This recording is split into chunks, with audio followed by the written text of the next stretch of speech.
Sejam bem-vindos a mais um episódio do APMcast, um videocast da Associação Paulista de Medicina e que agora, em sua primeira temporada, traz entrevistas com grandes nomes da medicina.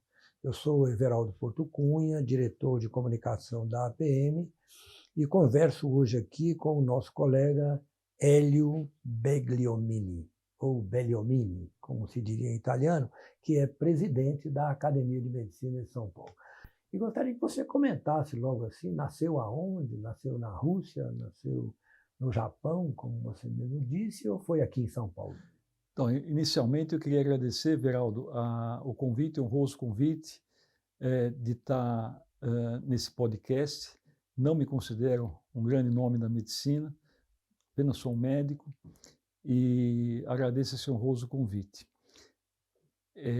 Eu nasci em São Paulo, por incrível que pareça, na cidade de São Paulo. Nessa cidade, a grande maioria das pessoas que a gente encontra não nasceram aqui, né? Ou vieram de outro estado, de outro país, vieram do interior do estado também, mas eu sou uma exceção talvez. Eu nasci em São Paulo, na zona norte de São Paulo, no bairro de Santana, e sou oriundo de uma família de descendentes italianos, né, como meu sobrenome mesmo diz, tanto por parte de pai quanto por parte de mãe. Casado? Sim, eu sou casado já há mais de 40 anos. Parabéns. Tenho 3 filhos, um deles é médico, cirurgião plástico, o mais velho é administrador, e uma filha minha que fez curso de publicidade, marketing, que por coincidência recebe o nome também de Giovana. Né? E todos são casados, e esses meus 3 filhos me deram a honra, a minha e minha esposa, de gerarem 8 netos. Opa. Coisa também rara no cenário da atualidade, porque hoje em dia ninguém quer casar e ninguém quer ter filho. E quando tem filho, já quer ter filho já aposentado. Tá bom, mas eu perguntei a um colega nosso uma vez aqui qual o segredo, né, de um casamento assim tão longevo. E ele me deu uma resposta que me agradou e me convenceu. E a sua? Por quê? Olha, eu aprendi que algumas coisas na vida você tem que pensar bem para fazer e ir até o fim.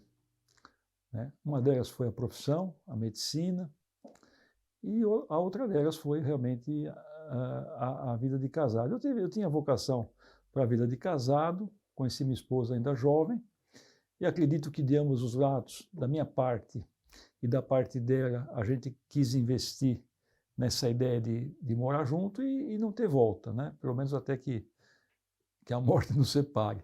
Né? E eu estou rezando para que eu seja antes que ela. Quer dizer, na saúde, na doença. Na doença.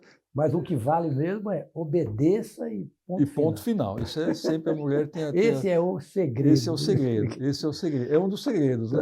E de ser avô, né, é uma experiência muito boa, né, ser avô? É uma experiência maravilhosa. Realmente é ser pai pela segunda vez, né? E a gente só tem uma diferença, que a gente se libera, né? Quando a gente tem filho, a gente é linha dura, linha grossa, né? Assim, de tentar educar direitinho os filhos, né? E quando a gente é avô, a gente já está mais liberado, porque essa tarefa de colocar o trem no trilho não é mais nossa, né? É dos pais, né? E a gente muitas vezes é criticado pelos pais, porque a gente liberou. É mais assim, digamos assim, mais condescendente, né, com os desejos das crianças, né? Nem sempre, mas é mais, com certeza. Realmente ser avô é muito bom, é experimentar o prazer de se sentir ridículo, né? Porque de vez em quando você fica plantando bananeira no shopping para agradar as crianças. É verdade. Mas e aí, fez medicina e o sonho de ser médico? Sim.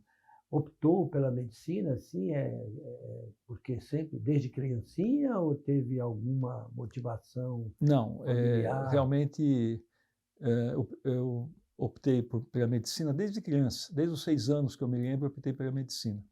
Eu tive, na época, exemplo de médicos que iam em casa, tratavam do paciente em casa, como eu mesmo fui tratado, aquele médico de família tradicional, né, que hoje em dia não é tão frequente, é mais raro. Teve alguns exemplos também de... haviam filmes na época que me cativaram muito, que era o Ben Casey, que era um médico, era um médico, Dr. Kildare, né?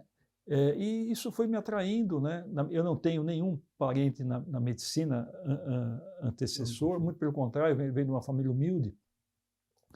E eu acabei realmente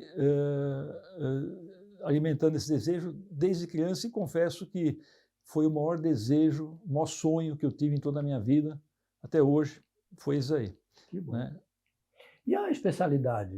Fez faculdade aonde? Paulista, Então, USP? Não. Eu fiz em Jundiaí. ABC? Eu me formei em Jundiaí, já faz algumas décadas, né? A faculdade esse ano vai completar 55 anos. Eu sou da 5ª turma, formei em 78. E eu sempre aproveitei todas as matérias, na verdade, né? Eu vivi a faculdade, não foi 24, foi 48 horas por dia, né? Então eu participava de tudo, tudo. Eu fui monitor de 3 disciplinas. Fui monitor de fisiologia durante 2 anos, fui monitor de clínica médica mais 1 ano e meio, fui monitor de urologia mais meio ano, e sem contar a atividade que eu tive no diretório acadêmico, né? Fui um dos cofundadores da revista da nossa faculdade na época, que chamava-se Perspectivas Médicas. Foi uma luta.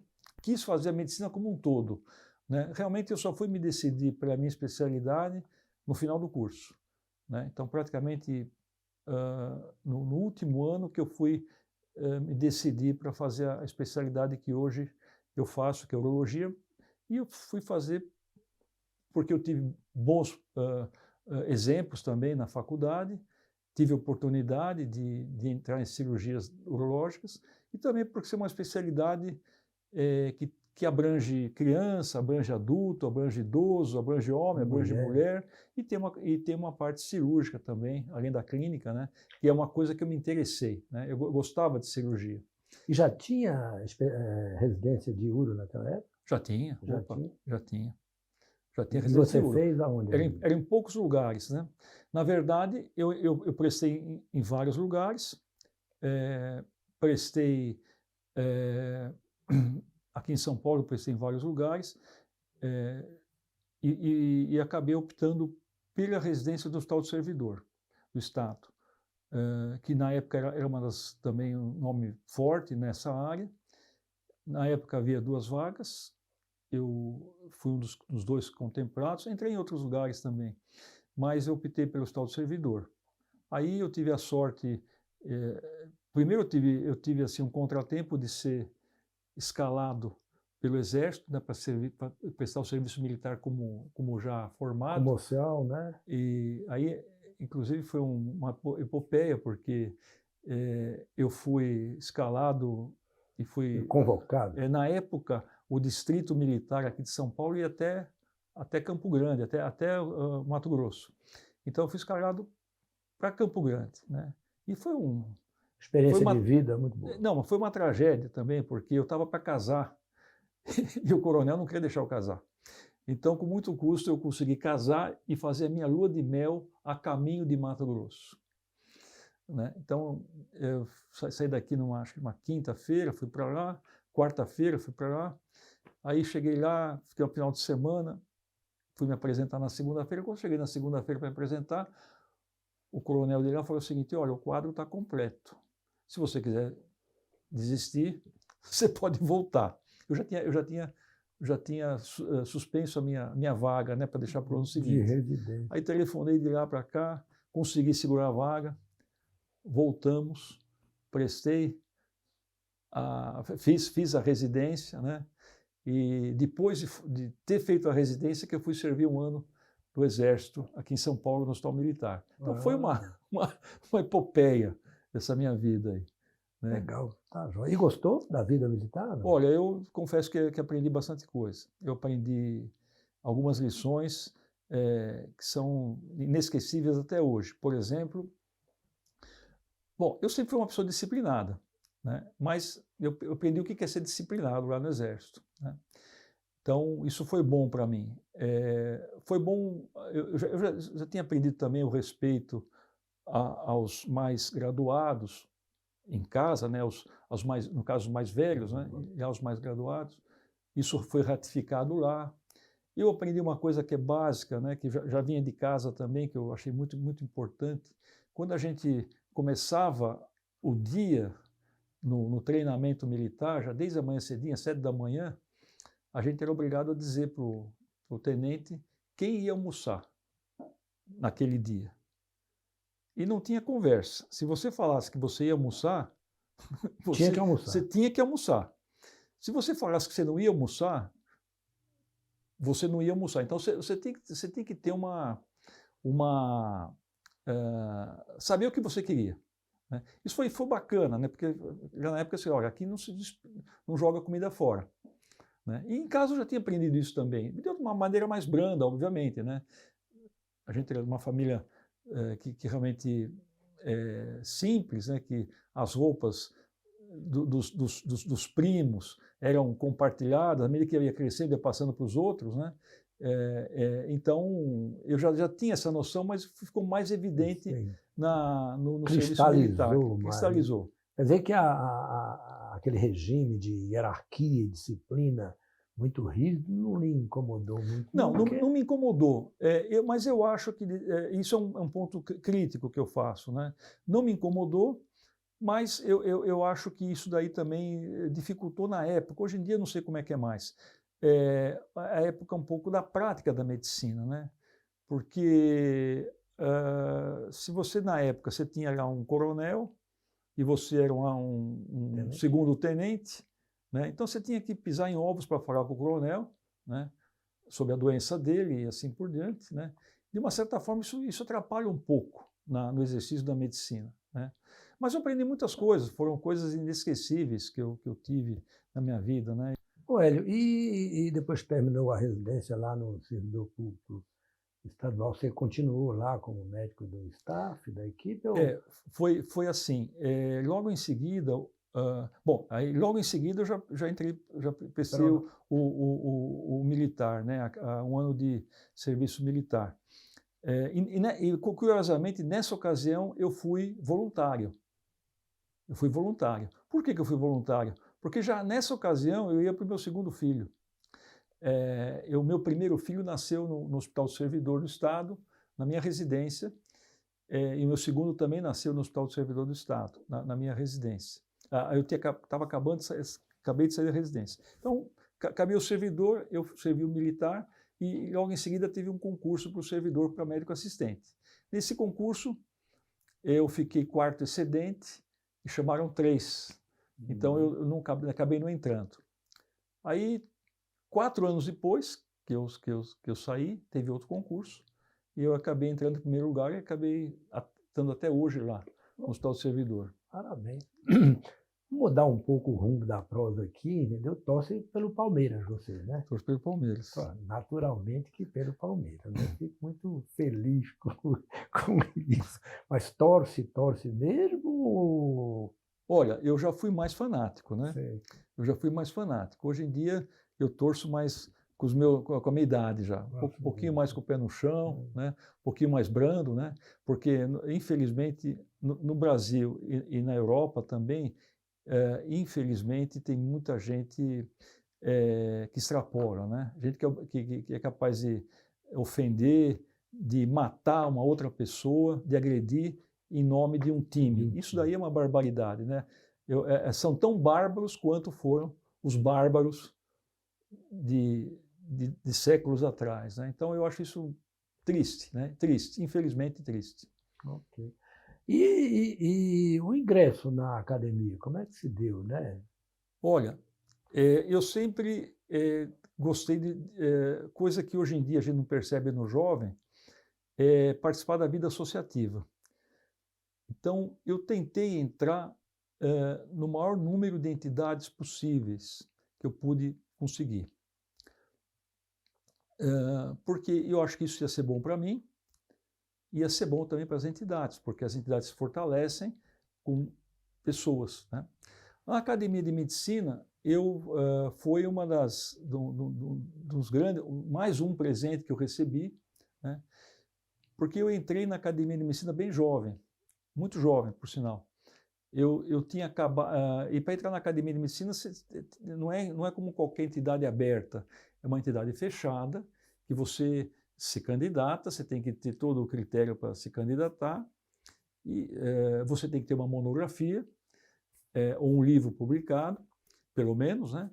E você tem que ter 3 nomes de pessoas que assinavam que você era um candidato, proponentes, né? E aí ser eleito, né? Então, eu tinha acabado de fazer meu mestrado na Escola Paulista de Medicina. Quando fiquei sabendo que estava tendo abertura de vagas, me candidatei. Isso foi em 1986. Tinha acabado meu mestrado em 84.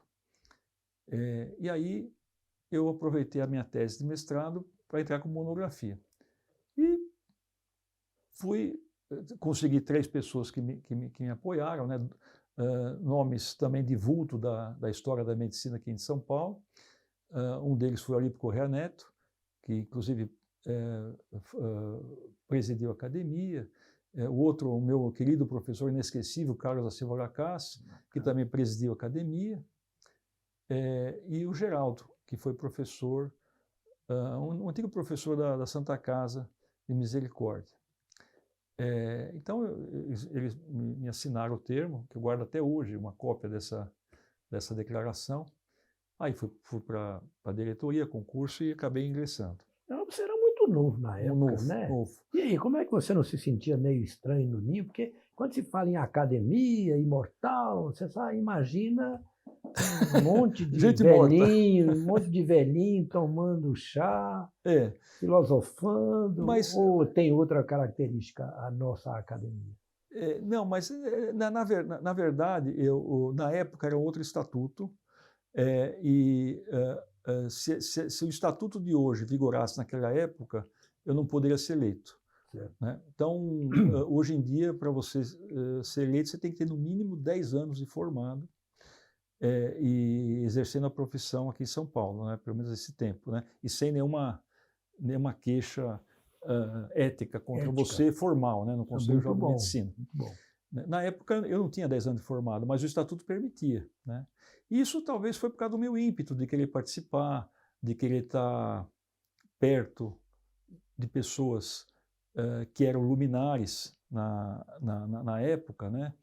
Então, isso sempre norteou a minha atuação. Você comentou aí que gosta muito de participação associativa, clube de serviço, etc. Também participa de maçonaria, Rotary, Lions? Não, eu já participei de mais de 40 entidades, né? Algumas no exterior, algumas aqui no Brasil, não só médicas, né? Médicas, culturais, literárias e filantrópicas. Nessa última categoria, eu diria que eu sou rotariano, aqui tem o símbolo do Rotary, né? E já há muito tempo, né? Aliás, eu sou muito grato ao Rotary Internacional, porque eu consegui, em 85, ser classificado e ganhar uma bolsa de estudos pela Rotary Foundation para fazer um estágio na Austrália. E aí eu fui tudo pago pela Rotary Foundation. Na ocasião, fomos selecionados aqui no Distrito de São Paulo, eram 5 profissionais, o único médico era eu. Tinham 3 engenheiros de várias áreas, um advogado, e o único médico era eu. Então eu sou muito grato ao Rotary, né? E hoje em dia não, já há cerca de 20 anos eu participo como membro do Rotary. Já foi presidente, governador? Já fui presidente 2 vezes, e já fui como se fosse um auxiliar de governador, eles chamam de governador assistente, né? É alguém que o governador, para quem não sabe, é o que representa um distrito. E um distrito rotário tem vários clubes, né? Chama de clube, né? Chama de clube. Então tem vários clubes, né? Na maçonaria chama loja, né? Então esse é o governador. né? Mas a função de todos nós lá é servir, né? O cargo é um cargo honorífico, como qualquer outro cargo, mas a função é servir, né? E é isso que a gente tenta fazer, inclusive agora nessa função que eu estou desempenhando também aqui, né? A função é essa, não é outra, né? É tentar fazer um pouco. E nas horas vagas, faz o quê? Além de brincar com os netos, levar neto na escola, trazer? Eu Joga tênis? Não, eu gostava de jogar futebol, né? Mas como a juventude vai ceifando a gente, e a gente vai ficando com medo, né? Hoje em dia eu faço um pouco de atividade física, que é natação, basicamente. Hoje em dia eu faço natação, porque afeta menos. E gosto de caminhada também. Quando dá para fazer caminhada, a gente faz caminhada. Quando dá para viajar, a gente viaja, né? Gosto muito de leitura, né?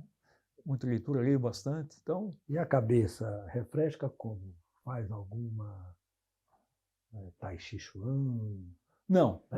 Eu refresco a cabeça com essas atividades. Rezando? Não, rezando faz parte da minha vida também, né? Eu aprendi desde criança também a parte espiritual, que é importante, né? Mas... Você é católico, sim, evangélico, muçulmano? Eu sou católico. Sou católico. A verdade do termo evangélico, eu acho que é mal empregado hoje em dia, né? Todo aquele que acredita no evangelho é evangélico, né? O católico é evangélico. Né? E o católico também é crente, né? Sim. Não é um católico crente. Também é crente. Também é crente, né? Então, hoje em dia tem uns termos aí que, para a população, né, sem muita reflexão, vale tudo, né? Mas, na verdade, esses termos também um pouco... não é bem assim, né? Hoje em dia... Mas você é um católico assim... menu católico? Passatempo? Não. Olha, tudo que eu fiz... É um católico à la carte, assim? Não. Que escolhe Eu tento... Tudo que eu faço na minha vida, eu faço com o coração. Dogmático. Com a cabeça e com o coração. Né? Realmente eu procuro. Eu não vou falar que eu sou, que seria muita arrogância da minha parte. Mas eu procuro exercer aquilo que eu acredito. Né? Então, e dar o melhor possível que eu posso. Isso no lado espiritual e no lado médico, que trabalho muito também, e no lado das atividades que eu participo também. Gosta de ler, gosta muito. De beber, gosta de ouvir música? Quais as preferências aí gosta de uma literatura mais escapista, mais técnica?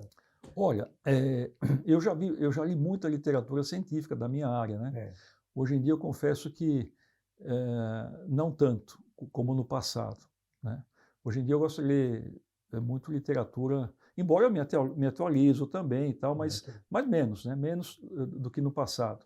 E hoje em dia eu leio bastante, eu também participo de algumas atividades culturais, como eu falei, de médicos escritores, da Academia Cristã de Letras, então, da Academia Paulista de História. Então, eu recebo muitos livros de amigos, né? Então, eu dou preferência para ler esses livros, dos meus amigos. Né? Então, cada hora eu recebo um livro lá para ler. Né? Você não gosta de reler, não? Às vezes eu gosto de reler porque, às vezes eu fico com medo de começar a ler um novo e gastar meu tempo e não gostar, eu preferia, às vezes, reler um. Às vezes sim. Às vezes eu gosto de reler, mas eu confesso que quando eu releio, mais para tirar, mas para usar uma de citação, digamos assim, pegar alguma frase, alguma coisa para citar, né? Nesse sentido, né? Mas gosto muito de ler, é uma coisa que me atrai. Gosta de festa também? Dança muito?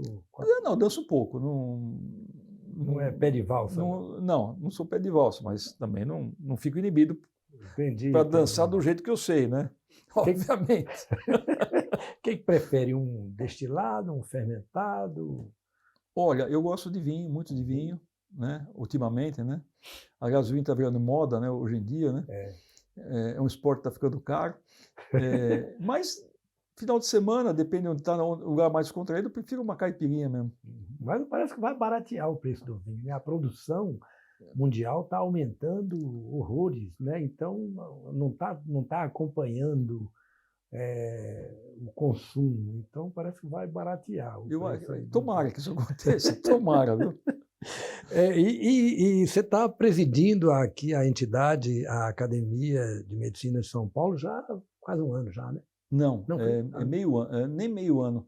Eu ingressei em 7 de março desse ano. o mandato 2000, é quanto tempo? 2 anos. 2 anos? 2 anos. Vai terminar em 7 de março de 25, se Deus Uhum. permitir. E eu também estou presidindo uma outra entidade, curiosamente, que é a Academia Cristã de Letras, que eu estou no meu segundo mandato, que esse ano, se Deus quiser, termino o mandato e pretendo, obviamente, passar o sucessor, né? Vai ser eleito ainda e Entendi. passar o sucessor também, que é uma entidade cultural, uma entidade que tem historiadores, tem jornalistas, tem advogados, tem desembargadores, tem arquiteto, tem dentista e, inclusive, tem médico também. Tem até Até médico. médico, tem até médico. E hoje em dia tem bastante, viu, por sinal. Recentemente foram eleitos 3 médicos recentemente foram eleitos lá. Não. Então tem bastante hoje. E como é que está sendo a experiência de presidir aí a academia? Tem quantos membros no total? De qual delas? Nossa, de que é a de medicina? medicina. A academia atualmente, pelo estatuto, tem 130 membros titulares. Titulares são 130 cadeiras. E tem, eventualmente, membros honorários e membros correspondentes. Mas, assim, o efetivo 130. são 130 membros, né, que esses são substituídos à medida em que haja falecimento, né, por eleição, todo aquele. Aliás, estamos num processo Se eleitoral. começar a entrar pessoas como você, pronto, aí vai demorar muito para Não, ter muito pelo vaga. contrário. Já cumpri meus 5/6 Não, pois é, se começar a da expectativa ingressar. de vida, já foram 5/6 já. Só falta um sexto. Mas e a experiência? Está sendo boa? Olha, gratifica muito? Dá muito trabalho? Na verdade, eu vou ser sincero, Veraldo, de vez em quando eu bato a minha mão no rosto assim, para saber se eu estou acordado. Se aquieta. Não, se eu estou acordado. Porque eu nem sei como é que eu fui parar nesse lugar, para ser sincero. Né? Uma entidade que tem tanta gente brilhante, muito brilhante, por sinal, né? Eu não sei como eu fui parar nesse cargo que eu estou ocupando. Então, realmente, eu me sinto... Talvez o seu brilhantismo seja a modéstia sua. Não sei. Foi o que eu falei na minha posse, eu falei que eu realmente, é uma verdade, eu me considero o menor dos membros da diretoria. Se você for ler o currículo de cada um membro da diretoria, realmente é de cair o queixo. Né? E não sei por que me pediram para... me ajudaram, me coordenaram, me conduziram a ocupar esse cargo. Né? Então, jamais esperava que isso acontecesse. Aconteceu, sou grato, mas eu me sinto realmente pequeno. Assim, tem gente muito brilhante no nosso meio, né? Muito, muito. Isso eu não estou... É uma verdade. Então, tem professores titulares, tem reitores, enfim, tem gente que está na política, ou foi da política, na saúde, enfim, tem gente brilhante. Né? Então, eu me sinto muito honrado com essa função e estou fazendo, de acordo com a minha pequenez, o melhor possível que eu faço, como em qualquer outra atividade que eu faço. E contando com o currículo, com o prestígio desses colegas que estão apoiando, né? Porque senão ninguém faz nada. Eu estava vendo aqui também que você já participou como escritor de bienais do livro, inclusive, aqui em São Paulo e tudo. E quais foram essas inspirações? Qual o gênero de literatura preferido seu?